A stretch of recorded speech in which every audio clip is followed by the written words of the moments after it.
ગુજરાત રાજ્યના નવા પોલીસ વડા તરીકે GS મલિકે આજે ચાર્જ સંભાળી લીધો છે।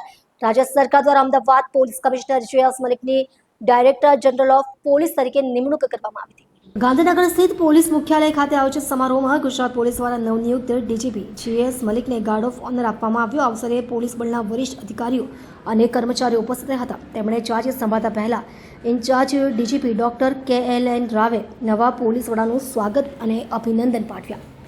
ડોક્ટર રાવે જણાવ્યું કે GS મલિકના અનુભવ અને નેતૃત્વ હેઠળ ગુજરાત પોલીસ વધુ સક્રિય અને જનમૈત્રી બનશે। નવા ડીજીપી GS મલિકે પોતાના કાર્યકાળ દરમિયાન કાયદો અને વ્યવસ્થા જાળવવા, ગુનામાં ઘટાડો કરવા અને પોલીસ દળમાં પારદર્શિતા લાવવા પર વિશેષ ધ્યાન આપવાની વાત કહી। તેમણે કહ્યું કે જનતાની સુરક્ષા અને વિશ્વાસ એ અમારી પ્રાથમિકતા છે। GS મલિકે અમદાવાદ પોલીસ કમિશનર તરીકે સેવાઓ દરમિયાન અનેક મહત્વપૂર્ણ સિદ્ધિઓ હાંસલ કરી હતી। તેમની આ નવી જવાબદારી અંગે રાજ્યના પોલીસ અધિકારીઓ અને કર્મચારીઓમાં ઉત્સાહનો માહોલ છે।